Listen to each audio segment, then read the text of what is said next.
ஆண்டவராக இயேசு கிறிஸ்துவின் நாமத்திற்கு மகிமை உண்டாவதாக. இந்த நல்ல நாளிலே உங்கள் யாவரையும் நான் வாழ்த்துகிறேன்.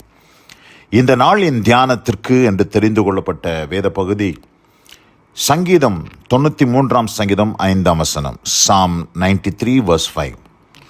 உமது சாட்சிகள் மிகவும் உண்மை உள்ளவைகள், கர்த்தாவே பரிசுத்தமானது நித்திய நாளாக உமது ஆலயத்தின் அலங்காரமாயிருக்கிறது.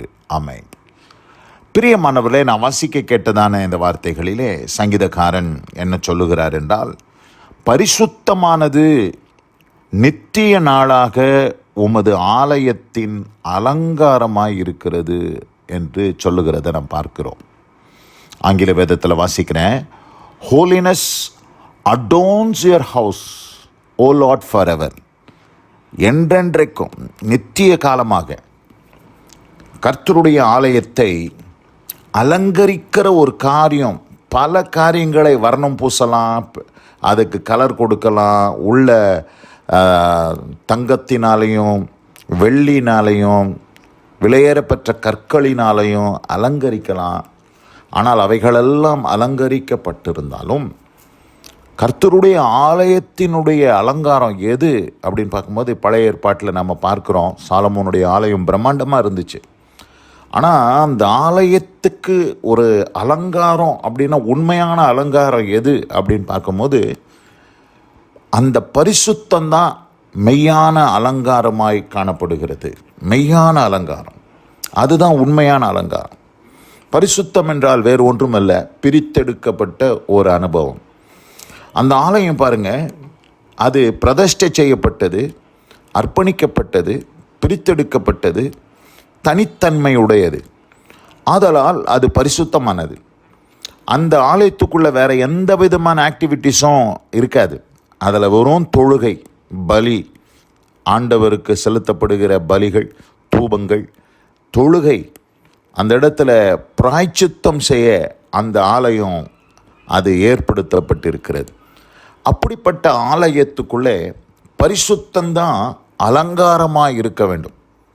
இன்றைக்கு பல இடங்களிலே நம்ம சபைகளை பார்க்குறோம், சபை கூட்டங்களை பார்க்குறோம். பல அலங்காரங்களை பண்ணுறாங்க, பலவிதமான அலங்காரங்களெல்லாம் செஞ்சு இன்றைக்கி பார்த்திங்கன்னா விதவிதமான கலர் லைட்ஸ் எல்லாம் போட்டு பல காரியங்களை செய்கிறாங்க. ஆனால் அங்கே என்ன குறையுது, என்ன அங்கே ஷார்ட்டேஜாக இருக்குதுன்னு பார்த்திங்கன்னா, பரிசுத்தம் இல்லை. எல்லாம் இருந்து பரிசுத்தம் இல்லாமல் அந்த இடத்துல கர்த்தரை தொழுது கொள்ளுகிறதுல எந்த பிரயோஜனமும் இல்லை. சங்கீதம் 29 வாசிக்கிறோம், பரிசுத்த அலங்காரத்துடனே கர்த்தரை தொழுது கொள்ளுங்கள். பரிசுத்த அலங்காரத்தோடு தான் நம்ம கர்த்தரை தொழுது கொள்ளணும். அப்போ பரிசுத்தம் என்பது தேவனுடைய ஆலயத்துக்கு மாற்ற அலங்காரம் இல்லை, ஒரு விசுவாசிக்கும் பரிசுத்தம்தான் அலங்காரம். பரிசுத்தம்தான் அலங்காரம். இன்றைக்கு தேவனுடைய ஆலயம் என்பது பழைய ஏற்பாட்டோடு முடிஞ்சு போச்சு.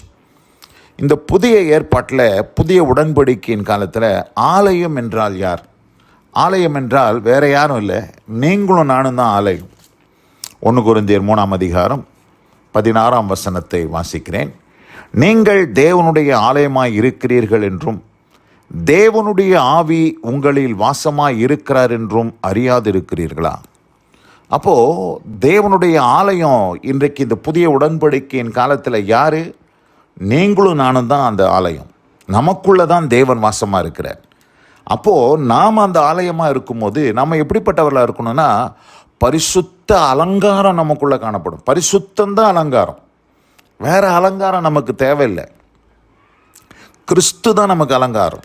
கிறிஸ்து நமக்குள்ளே வாசமாக இருப்பதினால் நாம் ஒரு பிரித்தெடுக்கப்பட்ட வாழ்க்கை, கர்த்தருக்காக பிரதிஷ்டை செய்யப்பட்ட வாழ்க்கை, கர்த்தருக்காக தேவனுக்காக அர்ப்பணிக்கப்பட்டு நம்ம மற்ற மனிதர்களிலிருந்து வேறு பிரிக்கப்பட்டவர்களாக நம்ம வாழுகிறோமே, அந்த வேறு பிரிக்கப்பட்ட வாழ்க்கை தான் பரிசுத்தம் என்பதை வேதம் நமக்கு கற்பித்து கொடுக்கிறது.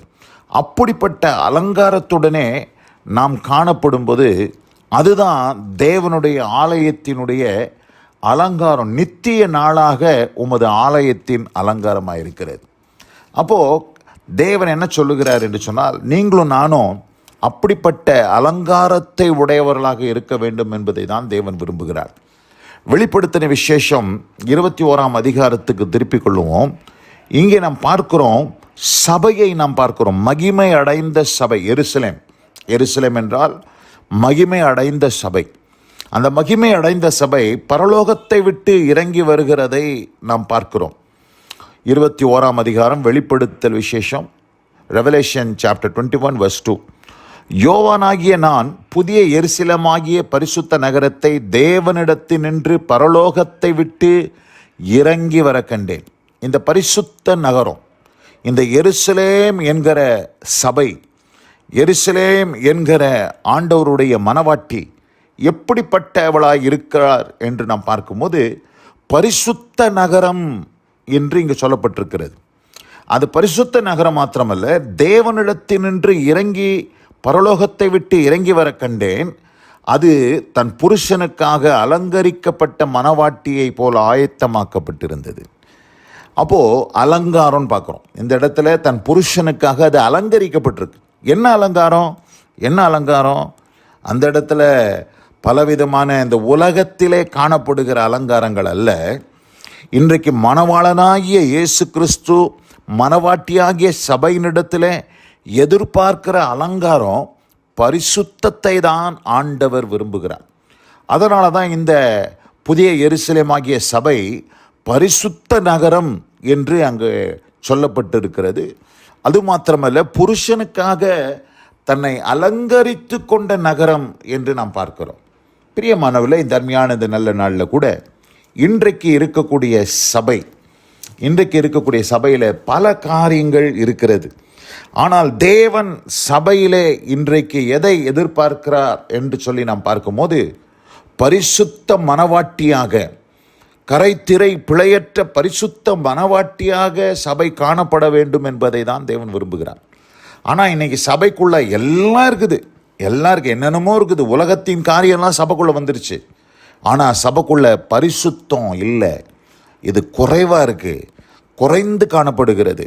ஆதலால் பிரியமானவர்களே, நாம் வாசிக்க கேட்ட இந்த வார்த்தையின்படி, பரிசுத்தமானது நித்திய நாளாக உமது ஆலயத்தின் அலங்காரமாய் இருக்கிறது என்ற வார்த்தையின்படி, பரிசுத்தமே நம்முடைய அலங்காரம் என்பதை புரிந்து கொண்டு நம்மை நாமே பரிசுத்தத்தினால் அலங்கரித்து கொள்ள கர்த்தர் நமக்கு கிருபை செய்வாராக. வசனம் கேட்ட பிள்ளைகள் ஒவ்வொருவரையும் கர்த்தர் தாமே ஆசீர்வதித்து காப்பார். God bless you all. Amen, அமேன்.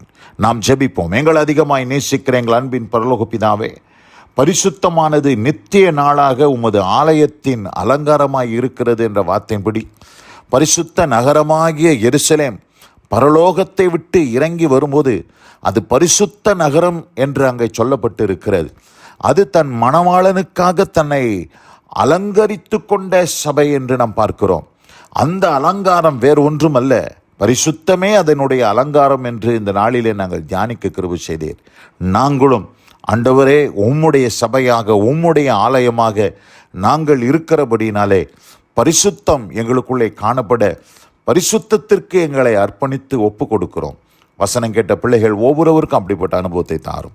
இயேசு கிறிஸ்துவின் வல்ல நாமத்தில் பிதாவே, ஆமென், ஆமென்.